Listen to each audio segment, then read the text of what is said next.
I'll deal with it. Okay, everybody. Think about your favorite thing. I don't want anything to do with that. Let go. Where's let it go? Where's it go? On the count of three, let's let our balloons go. 1, 2, 3!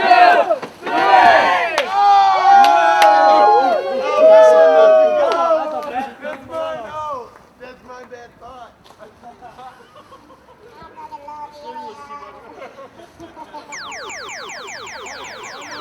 Hi, my name is Steven, and I am the vocalist and other things in Marco Polio and the New Vaccines. Hi, my name is Michael, and I am the synthesizer, the synthesist, arpeggiator, and the programmer and guitarist at times in Marco Polio and the New Vaccines. Hi, I'm Kyle Oliver Epsey, and I play synthesizer in Marco Polio and the New Vaccines. I'm Scotty Stone. I play drums and energy in Marco Polio and the New Vaccines. Marco Polio And the New Vaccines.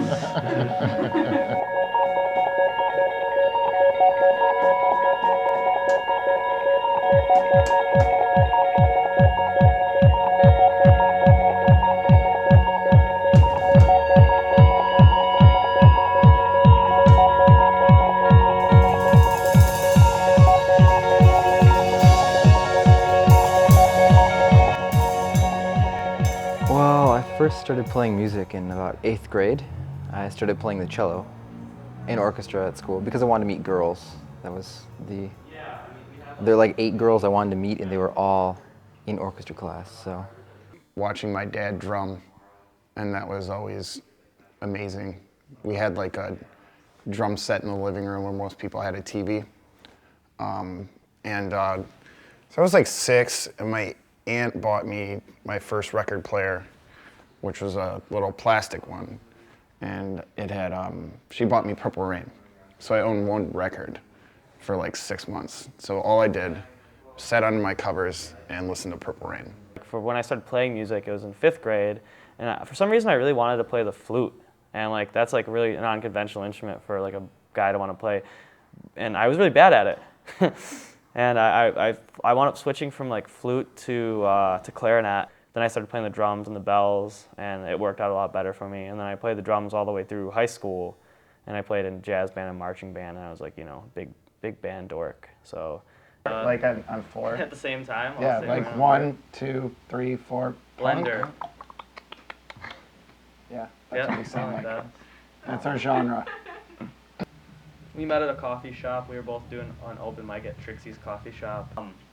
Because I think we were kind of the weird guys, the odd men out there, I think we created, like, somehow we wound up getting together. Like, because I was, like, doing like, human beatbox and comedy stuff. Like, that's what my act was at the time. And Mike was coming in with, like, his keyboards and just do his thing. And then, like, I'm not even really sure how we started jamming, to be honest with you. Well, I think the real goal of this band is fun. I think for me as a musician, obviously, I play in several bands, and my goal is to be able to pay my bills and not have to work a day job. Right. So the Imaginatron is really important for Marco Polio. It's basically like it's an instrument that's instrumental to our mythology, and it's created out of it's made up of ultralight matter. And what ultralight matter is these tiny particles everywhere. And these tiny particles are all the light of another reality escaping into our reality. You can't see them because it's actually so bright you can't even see it. But you could feel it, and like if you get like a strange idea that makes no sense, that's probably ultralight matter just crossing over through your brain. It's where ideas come from, because everything really exists.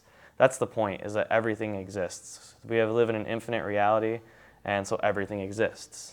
Nothing is, nothing is really imaginary. Imagination is important because it communicates with other possible realities, and it lets, all these possibilities and amazing things happen. But so that's what ultralight matter is. The Imaginatron is an instrument where you can play ultralight matter. So it's kind of like, it looks like an air instrument. You just play in the sky. You play like different particles of ultralight matter, and when you like stimulate ultralight matter, like it pushes out different ideas and different elements of another reality. So you might like, sometimes it's really hard to say what's going to happen. Like sometimes a whole ocean might flood out into the venue, you know, or sometimes like a talking red cube will spin around. Like anything could happen. It's like nothing limits it because everything exists. The great thing about the Imaginatron is you never have to load it because it's always there when you get there waiting for you. So that's basically what the Imaginatron is, and it's pretty central to what we do. It's like this basically. There's bands in Detroit, and there's a lot of bands. There's not many bands in Metro Detroit. There's a few. I guess technically we're in there somewhere, but the further you seem to get away from the city, the further disconnected you are from what really matters. And I don't mean that to dish or disrespect, but it's just, you know, Detroit's a very big cultural center, and it's kind of, you know, our link to the rest of the world. And I feel like there's some people out there that hide in the past. It's a good place, and if you want to hide from it, be my guest, but you're missing out.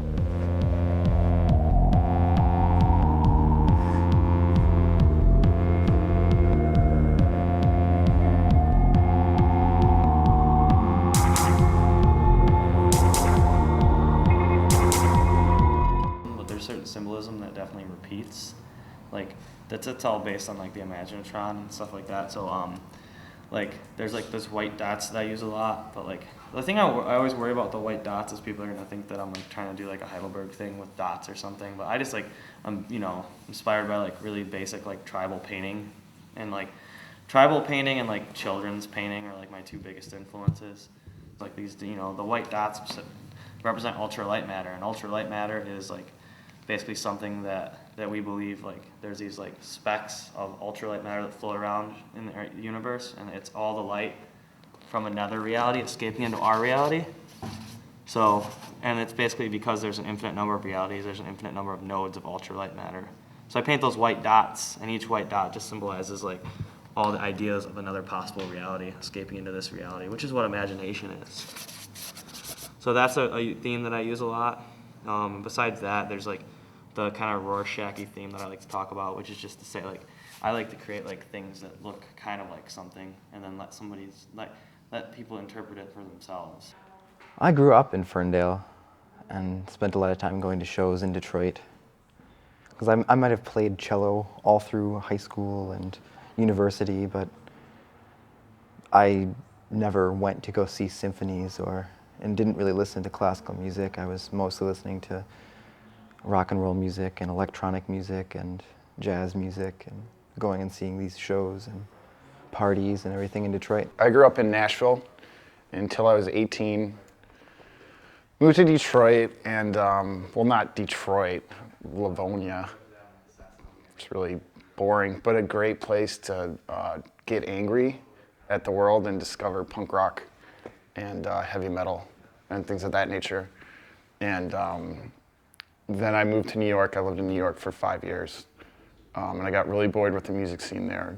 So I came back here, where there is amazing things like Marco Polio. So, yeah.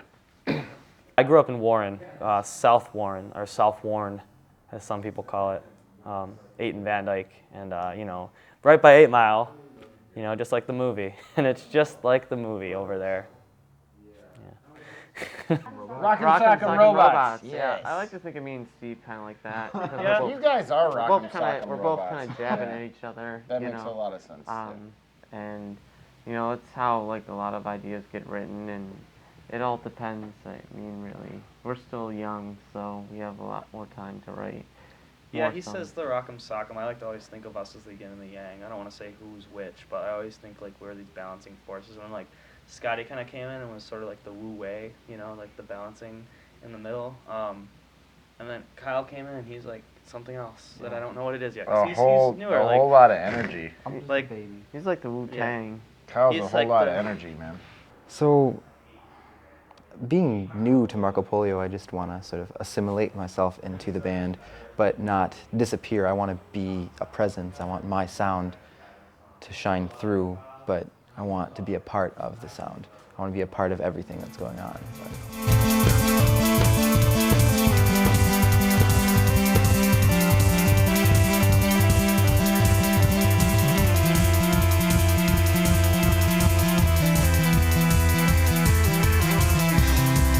should say, only know